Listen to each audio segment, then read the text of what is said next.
Hey guys, so போன வீடியோவில் நம்ம இதை வந்து இந்த ப்ரௌசரில் இருக்கிற கன்சோல் வழியாக பார்த்தோம். இங்கே தான் டிஃபால்ட்டாக டைப் பண்ணுவோம். பட் இப்போ நம்ம என்ன பண்ணலாம், இதை வந்து விஷுவல் ஸ்டுடியோ கோடில் நம்ம பண்ணுவோம். அதான் நமக்கு ஈஸியாக இருக்கும், ப்ளஸ் உங்களுக்கும் புரியும். ஸோ ஃபஸ்ட்டு நான் கன்சோலில் காட்டினேன், உங்களுக்கு ஓரளவுக்கு புரிஞ்சிருக்கும். இப்போ இதை வந்து நான் வந்து விஷுவல் ஸ்டுடியோ கோடில் யூஸ் பண்ணுறேன். எப்படி அப்படின்னா, சிம்பிளாக என்ன பண்ணுங்க, விஷுவல் ஸ்டுடியோ கோடில் ஏதாச்சும் ஒரு ப்ராஜெக்ட் ஓப்பன் பண்ணிக்கோங்க. இப்போ நான் என்ன பண்ணுறேன் அப்படின்னா, ஆல்ரெடி இங்கே ஒரு ப்ராஜெக்ட் இருக்குது, வெப் ப்ராஜெக்ட்ஸ் அப்படின்னு ஒரு ப்ராஜெக்ட் இருக்குது. பட் நான் அதை யூஸ் பண்ண போகிறதில்ல. இங்கே வந்து ஜாவா ஸ்கிரிப்ட் அப்படின்னு சொல்லிட்டு நான் ஒரு ஃபோல்டர் கிரியேட் பண்ணியிருக்கேன். அந்த ஃபோல்டரை ட்ராக் பண்ணி இதில் ட்ராப் பண்ணுறேன். ஸோ ட்ராப் பண்ணேன் அப்படின்னா எனக்கு பார்த்தீங்கன்னா இப்படி ஒரு ஃபோல்டர் வந்துருச்சு. கரெக்டாக? இப்போது இது உள்ளே வந்து ஒன்றுமே இல்லை. ஸோ நான் என்ன பண்ணுறேன், இது உள்ளே வந்து ஃபஸ்ட்டு வந்து ஒரு நியூ ஃபோல்டர் கிரியேட் பண்ணுறேன். ஓகே, இது வெப் ப்ராஜெக்ட் உள்ள இல்லை, இது உள்ள. ஸோ இது உள்ள நியூ ஃபோல்டர் ஒன்று க்ரியேட் பண்ணேங்க. என்ன அப்படின்னா பேசிக்ஸ் அப்படின்னு சொல்லி நான் ஒரு ஃபோல்டர் க்ரியேட் பண்ணுறேன். ஓகேவா? இந்த பேசிக்ஸ் ஃபோல்டர் உள்ள நான் என்ன பண்ணுறேன், index.html அப்படின்னு சொல்லிட்டு ஒரு ஃபைல் க்ரியேட் பண்ணுறேன். ஸோ உங்களுக்கு இந்த index.html அப்படின்னா உங்களுக்கு என்னென்னு தெரிஞ்சிருக்கும். நீங்கள் ஆல்ரெடி வந்து இதெல்லாம் CSS HTML உங்களுக்கு பேசிக் தெரிஞ்சால் தான் நீங்கள் இந்த கோர்ஸே பண்ண முடியும். ஓகேவா? ஓகே, ஸோ இப்போது இதில் வந்து நான் வந்து இந்த எக்ஸ்க்ளமேட்டரி மார்க் போட்டு இந்த மாதிரி பேசிக்காக ஒரு ஜாவா ஸ்கிரிப்ட், ஒரு HTML பேசிக் பாய்லர் பிளேட் டெம்ப்ளேட்டை ரெடி பண்ணிட்டேன். ஸோ இதெல்லாம் உங்களுக்கு ஆல்ரெடி தெரியும். ஸோ சிம்பிளாக ஜாவா ஸ்கிரிப்ட் அப்படின்னு போட்டுக்கிறேன். ஓகே, ஸோ இப்போ இன்னொன்று என்ன பண்ணுறேன் அப்படின்னா, இந்த பேசிக்ஸுங்கிற உள்ள நான் வந்து ஒரு ஃபோல்டர் க்ரியேட் பண்ணுறேன். என்ன அப்படின்னா JS அப்படிங்கிற ஒரு ஃபோல்டர். இந்த JSங்கிற ஃபோல்டர் உள்ள ஃபஸ்ட்டு வந்து இப்போ நம்ம பார்க்க போகிற டாபிக் வந்து பார்த்திங்கன்னா வேரியபிள்ஸ். ஓகேவா? ஸோ வேரியபிள்ஸ் .js நல்லா ஞாபகம் வச்சுக்கோங்க.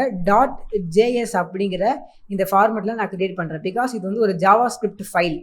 ஸோ JS அப்படின்னு நான் க்ரியேட் பண்ணேன் அப்படின்னா இங்கே வந்துருச்சு. இப்போ என்ன பண்ணலாம், இந்த JSங்கிற ஃபைலை வந்து இதோட லிங்க் பண்ணுவோம். ஸோ லிங்க் பண்ணுறதுக்கு நம்ம என்ன பண்ணுவோம், ஜாவா ஸ்கிரிப்ட் ஃபைல்னால் நம்ம வந்து அது ஸ்கிரிப்ட் டேக் போடுவோம். ஓகேவா? ஸ்கிரிப்ட் டேக் போட்டு இது உள்ளே வந்து SRC போடுவோம். ஓகேவா? SRC போட்டு இந்த ஸ்கிரிப்ட் டேக் உள்ள நம்ம வந்து JS/variables.js அப்படி போட்டோம் அப்படின்னா, இப்போ இந்த ஸ்கிரிப்ட் டேக் வந்து பார்த்தீங்கன்னா எப்படி நம்ம வந்து ஜாவா CSS ஃபைலுக்கு வந்து லிங்க் யூஸ் பண்ணுவோமோ அந்த மாதிரி ஸ்கிரிப்ட் டேக்குக்கு வந்து நம்ம ஜாவா ஸ்கிரிப்டுக்கு வந்து இந்த மாதிரி ஸ்கிரிப்ட் டேக் தான் யூஸ் பண்ணுவோம். ஓகேவா? ஸோ உங்களுக்கு HTML தெரிஞ்சுதான் உங்களுக்கு இதெல்லாம் தெரியும். ஓகே, இப்போ இதில் நம்ம ஃபர்ஸ்ட் வந்து இந்த ஜாவா ஸ்கிரிப்ட் ஃபைல் வந்து லிங்க் ஆகிடுச்சு அப்படின்னு சொல்லி நம்ம கன்ஃபார்ம் பண்ணிக்கலாம். ஸோ இதுக்கு என்ன பண்ணுறேன் அப்படின்னா, முதல்ல வந்து கோ லைவ். ஸோ நம்ம எப்பவும் போல் ஜாவா ஸ்கிரிப்ட் ஃபைல் நான் செலக்ட் பண்ணி கோ லைவ் பண்ணிடுறேன். ஸோ லைவ் போயாச்சு. இப்போது இதில் நான் என்ன பண்ணுறேன் அப்படின்னா, Ctrl+U கிளிக் பண்ணி இந்த வேரியபிள்ஸ் டேக் வந்து லிங்க் ஆகிருக்கு. ஓகேவா? இதை நம்ம எப்படி டெஸ்ட் பண்ணி பார்க்கலாம் அப்படின்னா, இங்கே போயிட்டு console.log அப்படின்னு நீங்கள் போட்டுட்டு இது உள்ளே வந்து ஏதாச்சும் ஒரு மெசேஜ் ஹலோ வேர்ல்டு அப்படிங்கிற இந்த மெசேஜ் போட்டுட்டு இப்போது இதை நான் சேவ் பண்ணிடுறேன். இப்போ நான் இங்கே போய் பார்த்தேன் அப்படின்னா, இங்கே நான் கன்சோலுக்கு போனேன் அப்படின்னா எனக்கு வந்து கன்சோலில் வந்து ஹலோ வேர்ல்டு அப்படின்னு சொல்லி பிரிண்ட் ஆகிருக்கு. ஓகேவா? ஸோ இன்னொரு வாட்டி நான் வேறு ஒன்று போட்டு பார்க்குறேன். காப்பி பேஸ்ட் பண்ணிவிட்டு அஸ்வின் அப்படின்னு போட்டு சேவ் பண்ணுறேன். ஸோ அஸ்வின் அப்படின்னு சேவ் ஆகிருக்கு. இது வந்து வேரியபிள்ஸ் அப்படிங்கிற இந்த இதுலேருந்து தான் வந்திருக்கு. இது உள்ள வந்து இந்த மாதிரிலாம் இருக்குது அப்படின்னு சொல்லி நம்ம காட்டுது. கரெக்டாக? ஸோ இந்த கன்சோல் டேக் வந்து நமக்கு ஒர்க் ஆகுது. நம்ம இன்ஸ்பெக்ட் பண்ணி வியூ பேஜ் சோர்ஸ் பண்ணி பார்த்தா கூட இது உள்ளே வந்து இந்த மாதிரி 2 லைன் இருக்குது. ஸோ நமக்கு ஆல்ரெடி நான் சொன்னது தான், console.logங்கிறது ஃப்ரண்ட்டில் இந்த டெக்ஸ்ட் இந்த யூஸரோட கண்ணுக்கு எதுவும் காட்டாது. நம்ம அது கோட் பண்ணும்போது இந்த மாதிரி நமக்கு யூஸருக்கு தேவையான விஷயங்கள் மட்டும்தான் காட்டும். ஓகேவா? ஸோ இப்போ இது பண்ணுது. ஓகே, ஸோ இப்போது நம்மளோட பேசிக் டாபிக் வருவோம், வேரியபிள்ஸ் அப்படிங்கிற அந்த டாபிக். ஸோ ப்ரோக்ராமிங் லாங்குவேஜில் வேரியபிள்ஸ் அப்படின்னா என்ன? வேரியபிள்ஸ் அப்படின்னா இப்போ நார்மல் ஒரு ரியல் லைஃப் கான்செப்டில் பார்த்தீங்கன்னா வேரியபிள்ஸ் அப்படிங்கிறது ஒரு பாக்ஸ் மாதிரி எடுத்துக்கோங்க. ஓகேவா? இப்போ நம்மக்கிட்ட ஒரு பாக்ஸ் இருக்குது அப்படின்னா நம்ம அது உள்ளே என்ன பண்ணுவோம், நம்ம அது உள்ளே வந்து ஏதாச்சும் ஒன்று போட்டு வச்சுப்போம் இல்லையா? பாக்ஸ் உள்ள ஒரு பாட்டிலு, ஒரு ஐஸ்கிரீமு, ஒரு சாக்லேட்ஸு இது மாதிரி போட்டு வச்சுப்போம். அதுக்கப்புறம் அந்த பாக்ஸை வந்து நம்ம வந்து எங்கே வேணால் எடுத்துகிட்டு போய் அது உள்ளே இருக்கிற ஐஸ்கிரீமை இல்லை அது உள்ளே இருக்கிற பாட்டில் எடுத்து நம்ம யூஸ் பண்ணிப்போம். கரெக்டாக? ஸோ இப்போ இதே கான்செப்ட் தான் வேரியபிள்ஸும். வேரியபிள்ஸுங்கிறது வந்து நம்ம எப்படி டிக்ளேர் பண்ணலாம் அப்படின்னா, சிம்பிளாக டிக்ளேர் பண்ணலாம். இப்போ எக்ஸாம்பிளுக்கு லெட் அப்படிங்கிற இதை யூஸ் பண்ணுங்கள். இதுதான் வேரியபிள் டிக்ளேர் பண்ணுறதுக்கு லெட். நெக்ஸ்ட் வந்து அந்த வேரியபிளுக்கு ஒரு நேம் கொடுக்கணும். இப்போ நான் பாக்ஸ் அப்படிங்கிற இந்த நேம் கொடுக்குறேன். நெக்ஸ்ட்டு ஈக்குவல் டு அப்படின்னு போட்டு இது உள்ளே வந்து நீங்கள் என்ன வேணால் போட்டு வச்சுக்கலாம். இப்போ இது உள்ளே வந்து நான் வந்து அஸ்வின் அப்படிங்கிற இந்த டெக்ஸ்ட்டை நான் போட்டு ஒரு கோலன் போடுறேன், செமிகோலன் போடுறேன். ஸோ இப்போ நான் என்ன பண்ணியிருக்கேன் அப்படின்னா, லெட் அப்படிங்கிற இந்த ஒரு சின்டாக்ஸை வச்சு இதை வச்சு இந்த ஒரு கோடை வச்சு நான் வந்து ஜாவா ஸ்கிரிப்டுக்கு சொல்கிறேன். இப்போ நான் வந்து ஒரு வேரியபிளை டிக்ளேர் பண்ண போகிறேன் அப்படின்னு நான் சொல்கிறேன். நார்மலாக வந்து ஜாவா ஸ்கிரிப்டுக்கு தெரியாது. நீங்கள் சும்மா பாக்ஸ் ஈக்குவல் டு அப்படின்னு போட்டிங்கன்னா ஜாவா ஸ்கிரிப்டுக்கு தெரியாது. ஸோ நான் வந்து லெட் அப்படின்னு போட்டேன் அப்படின்னா ஜாவா ஸ்கிரிப்டுக்கு தெரியும். இப்போ நான் வந்து ஒரு வேரியபிளை டிக்ளேர் பண்ண போகிறேன் அப்படின்னு சொல்லிட்டு. ஸோ அந்த வேரியபிளுக்கு நான் அடுத்து வந்து ஒரு பாக்ஸ் அப்படின்னு சொல்லி ஒரு நேம் கொடுத்துருக்கேன். நீங்கள் என்ன நேம் வேணால் கொடுக்கலாம், அது நம்மளோட இஷ்டம். கொடுத்துட்டு ஈக்குவல் டு அப்படின்னு கொடுத்து இது உள்ளே வந்து டபுள் கோட்ஸ் ஓப்பன் பண்ணி அஸ்வின் அப்படின்னு போட்டிருக்கேன். ஸோ இந்த டபுள் கோட்ஸ் ஓப்பன் பண்ணி அது உள்ளே நம்ம ஏதாச்சும் போட்டோம் அப்படின்னா அது வந்து ஸ்ட்ரிங் அப்படின்னு சொல்லுவாங்க. ஓகேவா? ஸ்ட்ரிங் அப்படிங்கிறது ஜஸ்ட் ஒரு நார்மல் ஏபிசிடி டெக்ஸ்ட் இருக்குல்ல, ஸோ இதுதான் ஸ்ட்ரிங்ஸ். ஓகேவா? ஸோ இப்போது நான் என்ன பண்ணியிருக்கேன் அப்படின்னா, இந்த பாக்ஸ் உள்ள அஸ்வின் அப்படிங்கிற நம்ம டெக்ஸ்ட் போட்டு வச்சுருக்கேன். இப்போ எக்ஸாம்பிளுக்கு நம்ம ஒரு பாக்ஸில் பாட்டில் போடுவோம்ல, அந்த மாதிரி இந்த பாக்ஸ் உள்ள இந்த பாக்ஸுங்கிற ஒரு வேரியபிள் உள்ள அந்த வேரியபிள் நேம் பாக்ஸ்னு கொடுத்துருக்கோம். கரெக்டாக? பாக்ஸுங்கிற ஒரு வேரியபிள் நேம் உள்ள நம்ம வந்து அஸ்வின் அப்படிங்கிற ஒரு டெக்ஸ்ட்டை கொடுத்துருக்கோம். ஸோ இப்போது நமக்கு தெரியும் பாக்ஸுங்கிற ஒரு வேரியபிள் உள்ள அஸ்வின் அப்படின்னு சொல்லி டெக்ஸ்ட் இருக்குதுன்னு சொல்லிட்டு. ஸோ இப்போ நம்ம ஃப்யூச்சரில் இது எப்பயாச்சும் நமக்கு வேணும் அப்படின்னா இதை நம்ம எடுத்து யூஸ் பண்ணலாம். எப்படி அப்படின்னா console.log எப்பவும் போல் பண்ணுவோமா? ஸோ console.log அப்படின்னு பண்ணிவிட்டு இப்போ ரெண்டு கோட்ஸ் யூஸ் பண்ணி டபுள் கோட்ஸ் யூஸ் பண்ணி நீங்கள் உள்ளே போடுறதுக்கு பதிலாக இப்போ நம்ம இது உள்ள பாக்ஸ் அப்படின்னு போடுறேன் அப்படின்னு வச்சுக்கோமே. இப்போ இந்த பாக்ஸுங்கிறது ஒரு வேரியபிளா இப்படி நான் பண்ணேன் அப்படின்னா எனக்கு இப்போது என்ன ஆகுது மட்டும் பாருங்கள், பாக்ஸும் தான் பிரிண்ட் ஆகுது. ஏன் அப்படின்னா இப்போது இந்த டபுள் கோட்ஸ் உள்ளே நீங்கள் என்ன போட்டாலுமே அது வந்து ஒரு டெக்ஸ்ட்டாக நினச்சிக்கிட்டு அது ஒரு வேரியபிளோட நேமாக இருந்தாலும் நீங்கள் டபுள் கோட்ஸ் உள்ளே போட்டிங்க அப்படின்னா அதை வந்து ஒரு டெக்ஸ்ட்டாக நினச்சிக்கிட்டு அதை வந்து அப்படியே பிரிண்ட் பண்ணிடும். ஸோ நம்ம என்ன பண்ணணும், டபுள் கோட்ஸ் எடுத்துகிட்டு அதுக்கு வெளில பாக்ஸ் அப்படின்னு போடணும். ஸோ இப்போ என்ன நடந்திருக்கு அப்படின்னா நான் வந்து பாக்ஸ் அப்படிங்கிற ஒரு வேரியபிள் உள்ள அஸ்வின்னு போட்டிருக்கேன். அதுக்கப்புறம் அந்த பாக்ஸை நான் பிரிண்ட் பண்ண போகிறேன், அந்த வேரியபிளை நான் பிரிண்ட் பண்ண போகிறேன். ஸோ இப்போ இந்த வேரியபிளை பிரிண்ட் பண்ணேன் அப்படின்னா இந்த பாக்ஸுக்கு இந்த டெக்ஸ்ட் இந்த நேம் வந்து அப்படியே எனக்கு பிரிண்ட் ஆகாது. அதுக்கு பதிலாக இந்த பாக்ஸ் உள்ளே என்ன இருக்கோ, இந்த பாக்ஸ் உள்ள அஸ்வின் இருக்கா, அந்த உள்ளே இருக்கிற அஸ்வின்ங்கிறது எடுத்து எனக்கு பிரிண்ட் பண்ணணும். இப்போ நான் சேவ் பண்ணுறேன்னா எனக்கு பார்த்தீங்கன்னா இங்கே அஸ்வின் அப்படின்னு சொல்லிட்டு வருது.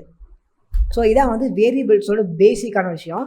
நீங்கள் வந்து எவ்வளோ வேரியபிள்ஸ்னால் டிக்ளேர் பண்ணலாம். இப்போ எக்ஸாம்பிளுக்கு நீங்கள் வந்து ஒரு வேரியபிளுக்கு நம்பர் டிக்ளேர் பண்ணோம் அப்படின்னா இப்போ நான் நம்பர் அப்படின்னு நேம் கொடுத்துட்டு நான் வந்து 1 அப்படின்னு போடுறேன். அண்ட் முக்கியமாக நீங்கள் வந்து நம்பர் டிக்ளேர் பண்ணுறீங்க அப்படின்னால் நீங்கள் வந்து இந்த மாதிரி வந்து டபுள் கோட்ஸ் உள்ளே போடக்கூடாது, டபுள் கோட்ஸ் இல்லாமல் போடணும். அது ஏன் அப்படின்னு நான் உங்களுக்கு இந்த அப்புறமா சொல்கிறேன். பட் இப்போதைக்கு இதை மட்டும் தெரிஞ்சுக்கோங்க. இப்போ console.log அப்படின்னு போட்டு இப்போ இது உள்ளே வந்து நான் நம்பர் அப்படின்னு போட்டேன் அப்படின்னா எனக்கு வந்து இப்போ இந்த நம்பர் உள்ளே இருக்கிற இந்த 1 பிரிண்ட் ஆகும். பார்த்தீங்கன்னா எனக்கு இந்த 1ங்கிறது இந்த பிரிண்ட் ஆகுது.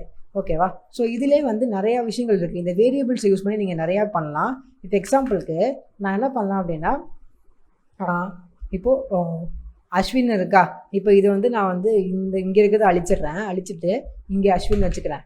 ஸோ இது வந்து ஃபஸ்ட்டு நேம், இது வந்து ஃபஸ்ட்டு நேம் அப்படின்னு நான் டிக்ளேர் பண்ணுறேன். ஓகேவா? இதை நீங்கள் வந்து இப்போ இந்த ஃபஸ்ட்டு நேம் அப்படின்னு நான் போட்டிருக்கேன்ல, இதில் பார்த்தீங்கன்னா நான் எந்த ஒரு ஸ்பேஸும் யூஸ் பண்ணல.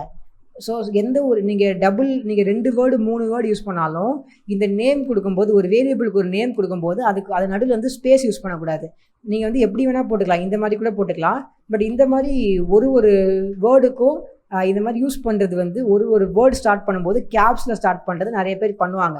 ஓகேவா? இப்போ எக்ஸாம்பிளுக்கு அஸ்வின் அடுத்த வேர்டு பண்ணுறேன்னா அது வந்து ஃபஸ்ட் லெட்டர் மட்டும் கேப்ஸில் இருக்கணும், ஃபஸ்ட்டு வேர்டு வந்து ஸ்மாலில் இருக்கணும், அதுக்கப்புறம் வர எல்லா வேர்டோட ஃபஸ்ட் லெட்டர் மட்டும் கேப்ஸில் இருக்கணும். இது வந்து ஒரு பேசிக் சின்டாக்ஸ் நிறைய பேர் யூஸ் பண்ணுவாங்க.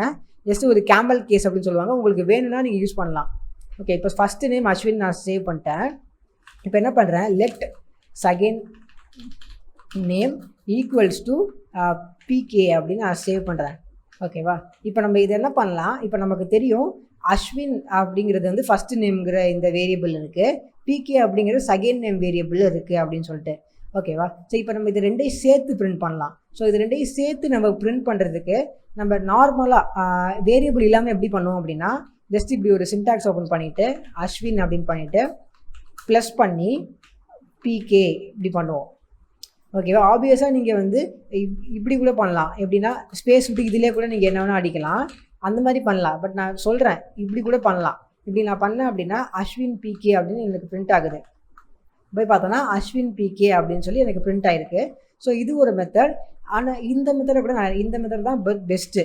ஸோ ஃபஸ்ட்டு நேம் வேரியபிளாக ப்ளஸ் செகண்ட் நேம்.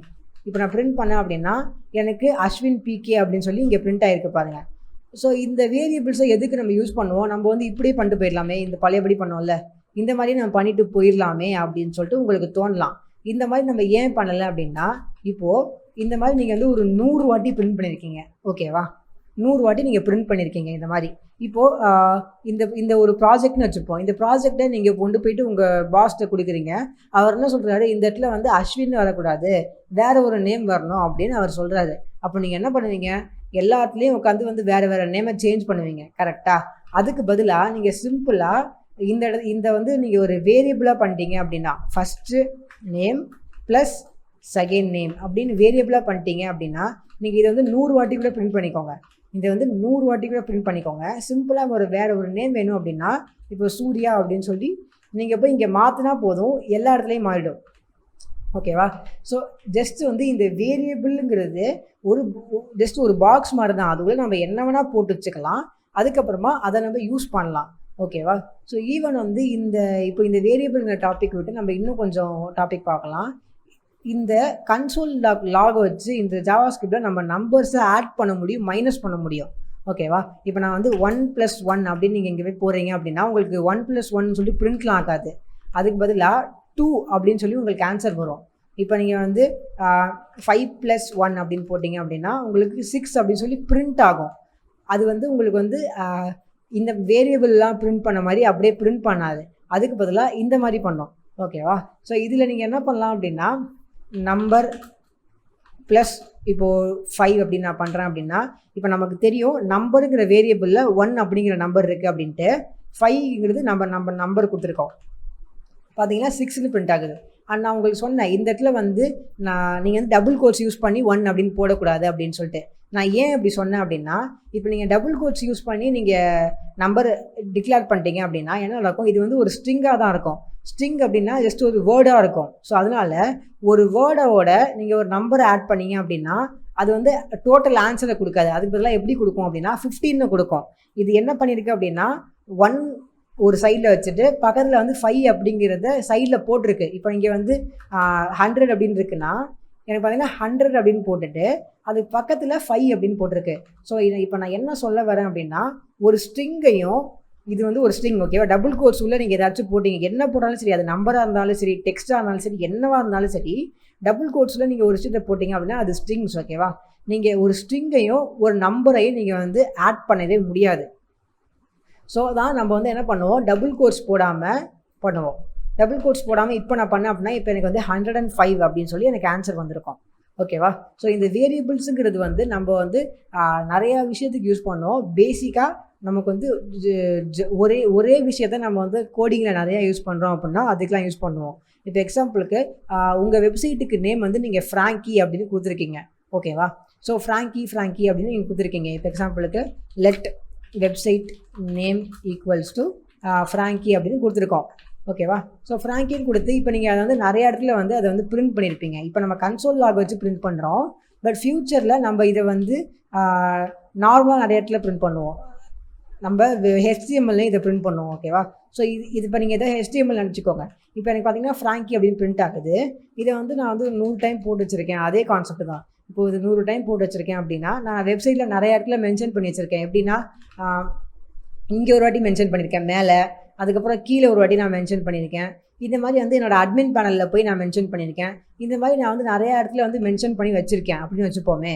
இப்போது நான் வேரியபிள் யூஸ் பண்ணாமல் பண்ணியிருந்தேன் அப்படின்னா எனக்கு வந்து அதை மாற்றுறது ரொம்ப பெரிய வேலையாக இருக்கும். பட் இப்போ நான் வேரியபிள் யூஸ் பண்ணனால இப்போ நான் போய் ஃப்ராங்கிங்கிறத மாட்டிட்டு இப்போ நான் ஜஸ்ட் அஸ்வின் அப்படின்னு சொல்லி என் வெப்சைட்டுக்கு நேம் மாற்றணும்னு நினச்சேன் அப்படின்னா எனக்கு எல்லாமே அஸ்வின்னு மாறிடும், கரெக்டாக. இப்போ வேணால் இது வந்து console.log-ஆக இருக்கலாம். பட் நல்லா ஞாபகம் வச்சுக்கோங்க, வேரியபிள்ஸ் வந்து நம்ம HTML உள்ளே யூஸ் பண்ணுவோம், ஓகேவா. HTML உள்ளே யூஸ் பண்ணி அதை வந்து டிஸ்பிளே பண்ணுவோம் யூஸருக்கு. ஸோ இது வந்து console.log-ல மட்டும் இருக்க போதில்லை, ஓகேவா. ஸோ இந்த பேசிக்கான விஷயத்துக்கு தான் நம்ம வந்து இந்த வேரியபிளை யூஸ் பண்ணுறோம். வேரியபிள்ங்கிறது வந்து ரொம்ப ரொம்ப ஒரு பேசிக்கான கான்செப்ட் தான். நம்ம வந்து யூஸ் பண்ண அது உங்களுக்கு பழக்கமாயிரும். வேணா உங்களுக்கு வந்து இந்த ஸ்ட்ரிங்ஸ்னால் என்ன, நம்பர்னா என்னன்னு சொல்லிட்டு உங்களுக்கு லைட்டாக குழப்பினாலும் வேரியபிள்ஸுங்கிறது உங்களுக்கு கரெக்டாக அண்டர்ஸ்டாண்ட் பண்ணிக்கோங்க. ஓகேவா? ஸோ வேரியபிள்ஸுங்கிறது உங்களுக்கு அண்டர்ஸ்டாண்ட் ஆகிடுச்சு அப்படின்னா இதுக்கப்புறம் நம்ம பண்ண போகிற எல்லா டாப்பிக்கும் உங்களுக்கு வந்து ரொம்ப ரொம்ப ஈஸியாக இருக்கும். ஓகேவா?